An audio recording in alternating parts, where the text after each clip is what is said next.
hate him or love him, Conor McGregor is the biggest star in all of MMA, and his return seems imminent, and it's probably going to be the biggest pay-per-view of the year. Conor has been out with an injury since 2021, and he's pulled himself out of the USADA testing pool and has confirmed that he'll be back in it in February, which seems to confirm the rumours that perhaps he's taking some type of banned substance to help with the healing process. I'm not going to pretend I understand enough about PEDs to even hazard a guess what he's on, or even if he's on anything at all. There's other videos and there's a lot more information out there if you are interested in that kind of thing, but I really don't know enough. But what I do know is athletes have to be within that testing pool for a minimum of 6 months before they can actually compete. So assuming that Conor wants to return to the octagon as soon as possible, we should expect to see him this year in the summer around August, September time. Conor is now though in a very tricky position because he's now coming off back-to-back losses to Dustin Poirier. He's on the latter end of his career and he just cannot suffer another loss because his whole gimmick is he's the man, right? And he has to keep winning. And if he keeps losing and losing and losing, he can't sell the fights the way he normally does. The UFC can't just feed Conor someone and hope that he wins. You know, they can't give him a lower ranked guy because if he does lose, that's too embarrassing. He's such a big name himself, so he has to fight other big names. That's just unfortunately the way it works. So what are the fights that we could see Conor taking this year? It all depends on what Conor is looking for. Is he looking to fight at 155, 170? Is he looking to move into the title picture? Or is he just looking for fun legacy fights? And there is actually a fight that matches all of that criteria. The fight that never was, Rafael Dos Anjos. RDA fights at both 155 and 170. He's an ex-champion, and there's already a built-in rivalry between them. They were supposed to fight back at UFC 196, where Conor was set to become the first person to hold 2 belts at one time. And the issue is Rafael pulled out, and Nate Diaz took a last-minute replacement. And we kind of know what happened there. And it feels as though Conor still holds a bit of a grudge over that, because in some ways that really changed the whole projection of his career. You know, he could have been a double champ a year before, and instead he got his first loss in the UFC to Nate Diaz, and it kind of changed everything for him. I mean, he still reached there, but it took a whole year longer. RDA versus Conor is almost the perfect fight. They're roughly the same weight, they're the same height, they're the same build, but I'd say RDA is probably a little bit more well-rounded. He's got excellent striking and good jiu-jitsu, but he can be a little bit chinny, and I suspect Conor probably has that speed advantage, and he could easily land something and finish RDA off quite early. But that's what's so exciting about this fight, is that either RDA will take Conor down and submit him, or Conor will knock out RDA, or we'll get a 5-round war. But either way, it's incredibly exciting, and it's a fight that I'm desperate to see. And RDA is about 38 now, so he's really looking to probably end his career fairly soon. And I think a big fight with Conor, where he can get a real big paycheck, is probably ideal for him as well. Obviously, there's other fights for Conor as well, and someone that fits into a very similar category as RDA is Tony Ferguson. It's not a fight that I want to see.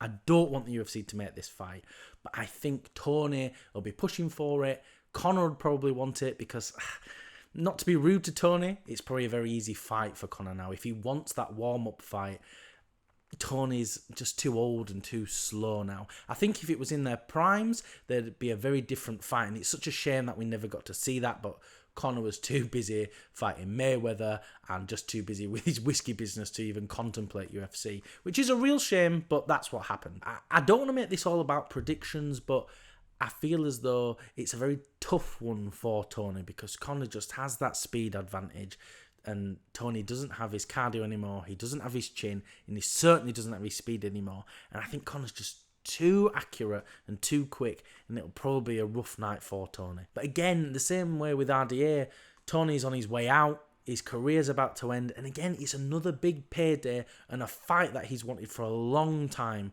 So I could see them making it, but I honestly just hope they don't. And even though I say that Conor would have the advantage over Tony, we don't actually know what level Conor McGregor is going to return, because you cannot come back better than you were before.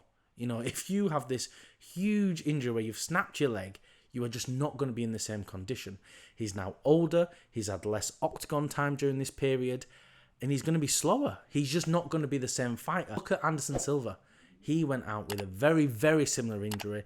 I think he was gone for about 2 years, and he came back, and he was arguably the GOAT of MMA. And then he kind of went on a bit of a decline. You can't fight at the level you once were.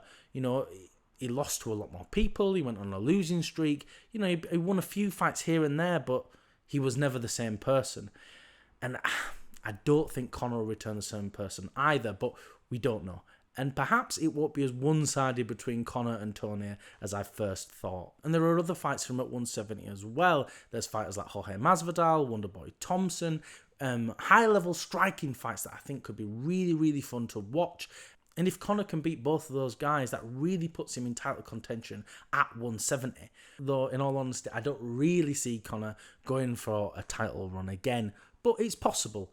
If he gets a string of wins, he will be put into a title picture. Whether it's fair or not, that's what Dana will be looking for, and it's what Conor will be looking for. But how will he fare at 170? It's a very difficult division for him because they're so much bigger than him, and there's quite a lot of high-level grapplers with Usman, Edwards, Colby, and Hamzat, if Hamzat can make the weight. But then what if he drops back down to 155? Of course, right at the top, there's the highest level grappler of them all in that division. But if he does want to go for a title shot, who could he fight? And I think there's two ideal options for him, Justin Gaethje and Michael Chandler. The latter would be a very, very entertaining fight. Him and Michael Chandler would put on fireworks. It'd feel like a wrestling match straight out of WWE, put into the octagon. The promos would be amazing, the fight would be amazing, the whole build-up would be exciting, the press conference would be exciting. And in all honesty, I think Michael Chandler is probably the better fighter overall. I wouldn't say he's a better striker than Conor, but he is more well-rounded. He's a great wrestler, he's a decent striker, he's got great cardio. But Chandler's biggest problem is he loves to entertain, and I feel as though if he gets into a Conor fight and there's a really, really excited crowd, he's going to fall into that trap. And then he'd end up trying to entertain the crowd, and he'd want to go out with a bang. And I think, unfortunately, that's what would happen. He would go out with a bang, and I think Michael Chandler will get dropped by Conor relatively early. But I think up until that point, we'll have a very, very exciting matchup. But then if Conor really is serious about going for title contention, he needs to fight a contender. And I think an ideal fight would be Justin Gaethje. He is one fight away easily from a title shot almost all the time. He's a great fighter. He's incredibly exciting.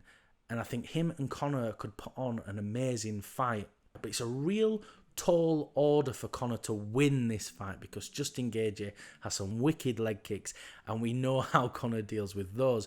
But the difference between Justin and Dustin's leg kicks is Justin doesn't really feint as much, and I feel as though Conor might get a quick read on those. And Justin is a better wrestler, but he never uses his wrestling, and I'm not sure if we're going to see him use it here. If he attempts to, I don't know if he submits Conor, and he might tire himself out, and I think that's why he said he doesn't really wrestle, because it just takes too much out of him, which is fair enough. I don't think it's going to be as one-sided as people think. Don't forget, Justin Gaethje has been knocked out by Dustin Poirier, Adi Alvarez, he's been dropped by an aged Tony Ferguson, and he got outstruck and knocked down by Charles Oliveira. So I think Conor really does have a good chance here if he can avoid those leg kicks. But it's a big if.